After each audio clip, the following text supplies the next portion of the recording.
Well, it's the end of the autumn really, it's sort of winter time coming, and I've just come out into the new orchard.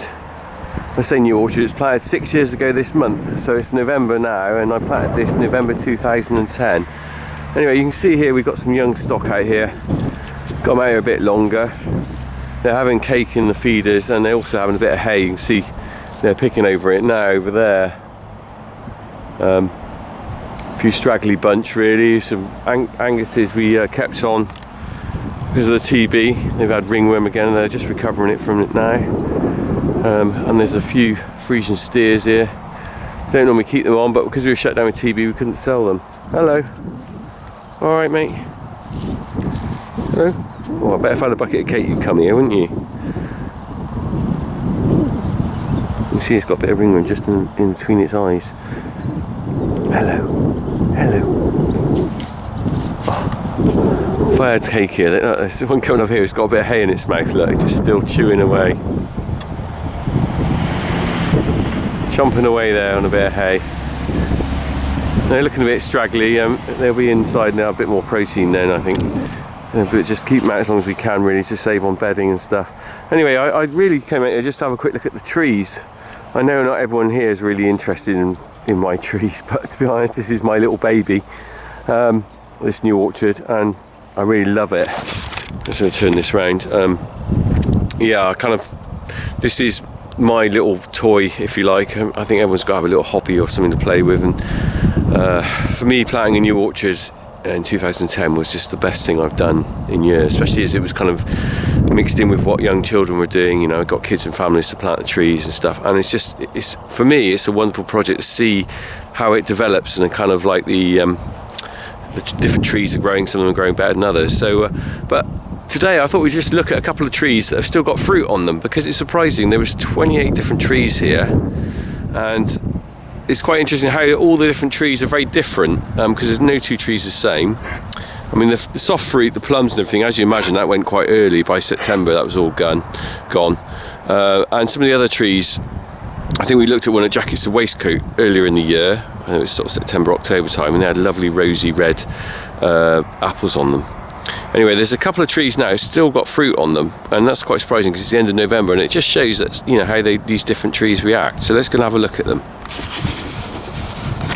I've got my trusty step ladders here because I do need a step ladder to get up the trees. So let's go and have a look.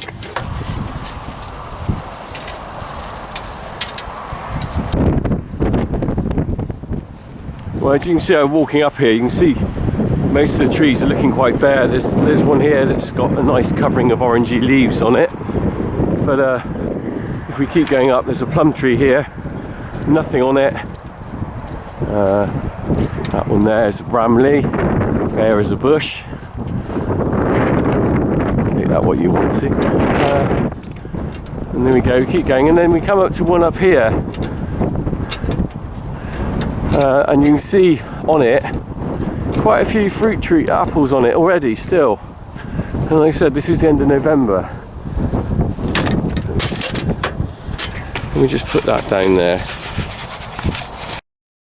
It's not very easy to read that, but it's Nashmead kernel. And if we look up there, quite a nice bunch of fruit right up in the middle there. It's held its leaves quite well as well. So look at that big bunch of fruit there, and they're looking in really good shape. Hello cows. Alright. So I'm going to get up there and get one of those. And then there's another tree over there which has got some fruit on it as well. That's the only one. It's not liking that. It's focusing just about. Can I see over there? There's a few apples on that tree there. So we'll get it up here and have a look.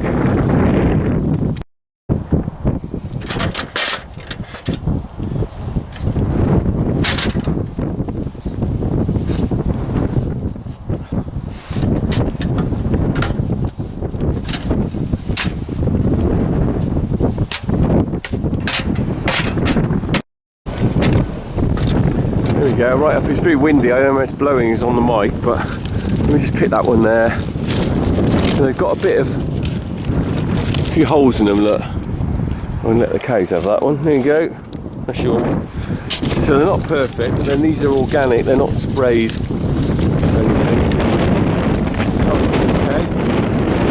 So I'm going to take that one down. A couple when the cows have them, is there? That one's been attacked by some wasps or something. There you go.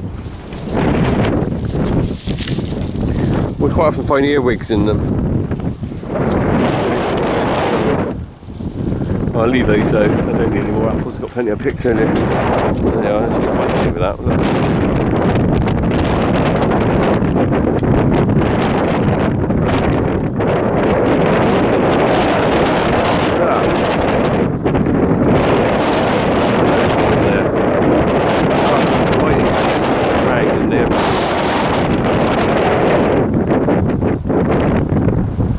We'll have a go though. Right, let's go and have a look at the other tree.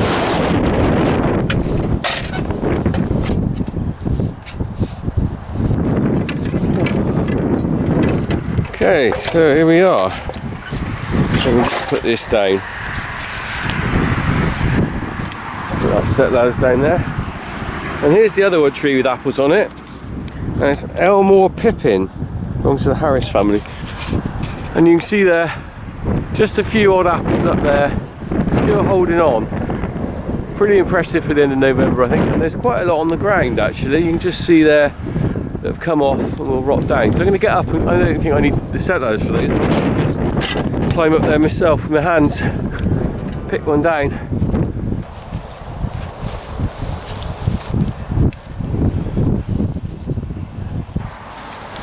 I'm going to chuck the rest of these apples out for the cows. No point in wasting them rotting down, is there? Oh, there they come. You're a sucker for an apple, aren't you, babes? There you go. Any more? A few more here. Don't want to give cattle too much fruit, but a few won't hurt.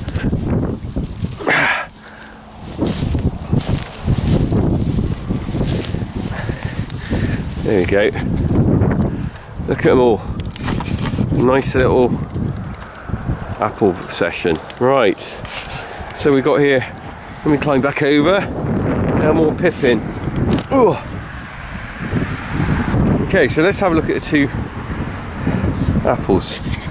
Quite different. Look at the difference in those, size and sort of colour and texture. So we've got an Ashmead Kernel and an Elmore Pippin. Now I think I'm going to know which one I'm going to like better, because I like the Ashmead Kernels anyway. But we'll have a look and see what they taste like. Okay, so I'm going to taste these two apples. Now quite rightly I got told off on a video I did a while back where I was eating an apple, I didn't close my mouth, so I better be careful and a bit more polite with this one. So this is the, which one's this one? Elmore Pippin. That's a local variety. Elmore is up near Gloucester. So I'm going to try this one. It's quite small.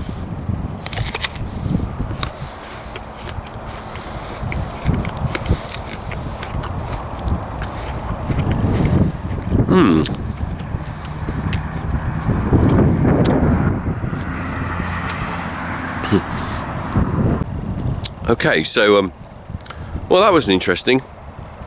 It's quite sweet, not as sweet as some, but it's really hard. It's got a really dense texture to it.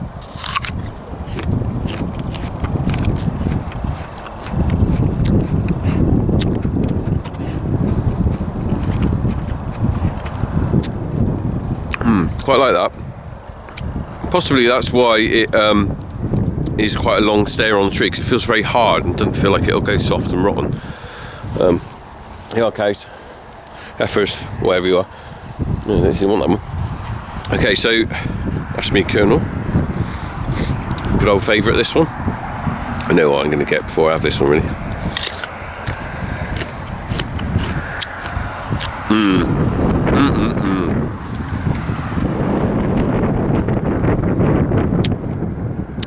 Okay, so that is 3 or 4 times as sweet as that little apple I had just then. Also, the flesh is a lot softer. It's a very nice apple. I'd plant that one in the garden if I was going to put a tree up somewhere. yeah, so hopefully once all these trees really get going, because there's not that many trees here that have really established themselves yet and got a lot of fruit on them, I'll be able to do a massive taste test where I can sit down with a variety of lots of different apples and try them. And this one is the one I sawed off earlier in the year. It had canker, and you can just see that one shoot that I've since pruned up has done really well. So hopefully this tree is a survivor, and that'll carry on up to form the one leader on the tree that I want. Anyway, from my apple to the cows, or the little calves, back to you where we are in YouTube land.